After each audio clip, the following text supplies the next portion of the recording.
Pour notre méditation du jour, m'envie commencer pour me dire, quelle grâce! Gardons grâce.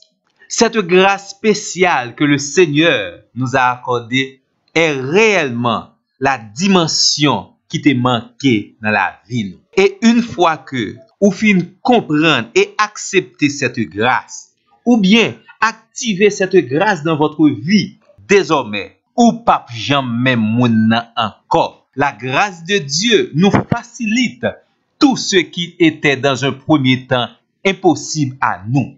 Maintenant, nous croyons en Dieu. Nous acceptons la grâce de Dieu et que cette grâce est la dimension qui nous satisfait dans tous les domaines de notre vie. Maintenant, moi, j'ai envie de crier pour toutes les faiblesses qui ne dépendent pas de mes négligences, pour toutes les faiblesses qui ne dépendent pas de mon manque de consécration. J'entends le Seigneur me dire, comme il a dit à l'apôtre Paul, en 2 Corinthiens 12, verset 9, ma grâce te suffit.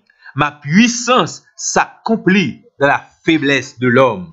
Seigneur, pour toute bagaille qui voulait bloquer, moi je vais repasser dans mon esprit, dans mes pensées, cette phrase importante pour vivre pleinement la vie chrétienne. Ma grâce te suffit. Et en réalité, Seigneur, ta grâce me suffit. Ta grâce me satisfait. Ta grâce fait de moi quelqu'un qui est totalement dépendant de toi seul. L'impression pour me garder tout manquement mieux. Ensuite, pour me dire, Seigneur, je ne peux pas accomplir le ministère que tu me donnes. J'entends ta voix qui me dit, ma grâce te suffit. Ma grâce suffit à toi, mon enfant. Seigneur, m'dame gan pile moun k'ap tande dans moment ça, qui remarque dans la vie yo et dans tous les domaines, faiblesse, manquement et mauvaise expérience. Yo pas capable réussir tout bon vrai, les n'a garder sous capacité yo. Mais fait yo répéter ou bien tande ou même cap répéter dans oreilles yo. Ma grâce te suffit. La grâce de Dieu nous suffit. Quel merveilleux message. Et nous pouvons comprendre lorsque l'apôtre Paul entend la voix de Dieu, parce que malgré douleur, souffrance, calamité, malgré sa maladie physique, malgré les maladies de la chair, le Seigneur a crié aux oreilles et aux entrailles de Paul. Paul, ma grâce te suffit.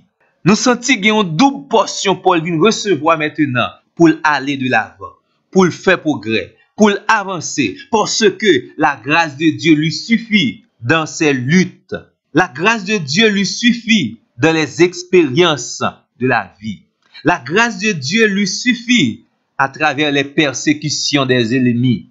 La grâce de Dieu lui suffit pour le river, tout côté il pas capable de river avec propre force physique parler. Nous avons commencé la dernière fois avec l'enseignement de la grâce. Dans l'enseignement de la grâce, nous avions vu non seulement tout le privilège que Dieu nous donne, l'enseignement positif de la grâce de Dieu, et également les exhortations, des choses à ne pas faire par rapport à la grâce de Dieu. En titre, le chapitre 2, le verset 12, la grâce de Dieu nous enseigne à renoncer à l'impiété et aux convoitises mondaines. Voici l'exhortation de la grâce de Dieu. Une fois que vous acceptez les privilèges de la grâce de Dieu, il faut également obéir à l'enseignement de la grâce de Dieu. Et que nous enseigne la grâce de Dieu? La grâce de Dieu nous enseigne à renoncer à l'impiété. Il est vrai que Dieu nous demande notre décision personnelle dans ce domaine. À nous de prendre la décision de renoncer à certaines choses, parmi lesquelles les convoitises mondaines, l'impiété. L'impiété, c'est ça où elle est, une vie déréglée, une vie qui passe selon la volonté de Dieu, une vie en dehors des principes établis par Dieu. Celui ou celle qui a accepté la grâce de Dieu comme source de son salut, il doit également accepter de renoncer à l'impiété. Non seulement à l'impiété, mais également aux convoitises mondaines, aux choses de la chair qui ne sont pas agréables à la volonté de Dieu. Maintenant que nous enseigne la grâce de Dieu, la grâce de Dieu nous enseigne également à vivre dans le siècle présent selon la sagesse, la justice et la piété. La grâce de Dieu nous enseigne à vivre dans l'humilité.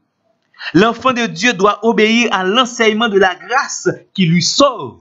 Parce que la grâce de Dieu, qui est la source de salut, Jésus-Christ, cette source de salut manifestée pour tous les hommes, ainsi manifestée pour nous. Et une fois que nous avions accepté cette grâce, nous acceptions du même coup l'enseignement de la grâce de Dieu. Et la grâce de Dieu nous enseigne à vivre selon la sagesse, la justice. Rien ne dépend de nous maintenant.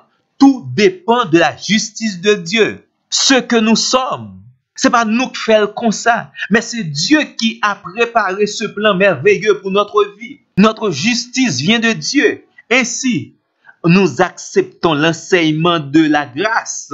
Nous acceptons de vivre selon la justice de Dieu et dans la piété, dans le dévouement et les bonnes attitudes dans le service de Dieu. Les n'a considéré la grâce de Dieu, c'est comme s'il t'a dit, privilège à jouir, également responsabilité à assumer. La grâce de Dieu est un privilège qui nous responsabilise. Maintenant, vous êtes capable de comprendre, sauver par grâce ne signifie pas sauver pour vivre dans la disgrâce. Maintenant, vous êtes capable de saisir, sauver par grâce, pas signifie vivre comme bon nous semble. Non, amis, moi, sauver par grâce ne signifie pas faire notre propre volonté. Sauver par grâce signifie suivre l'enseignement de la grâce. Et la grâce nous enseigne à renoncer à certaines choses. Et la grâce nous enseigne également à pratiquer certaines autres choses. Et c'est pas pendant les premiers jours de notre conversion, non? Si vous regardez bien, dans le verset 13, nous devons renoncer à certaines choses comme les convoitises mondaines. Nous devons également vivre dans la justice de Dieu, dans la piété, en attendant la bienheureuse espérance, c'est-à-dire la concrétisation du plan de Dieu, la matérialisation du plan de Dieu qui est l'enlèvement de l'Église. Donc, du temps de notre conversion jusqu'au temps de l'enlèvement de l'Église, nous devons suivre l'enseignement de la grâce. C'est vrai. Ou qu'à jeune toute qualité, moun k'ap enseigner toute bagaille. Mais une fois que vous êtes conscient que c'est la grâce de Dieu qui vous sauve, vous devez accepter également de suivre, de vivre selon l'enseignement de la grâce de Dieu. Qu'il en soit ainsi pour vous. Bonne méditation. À la prochaine.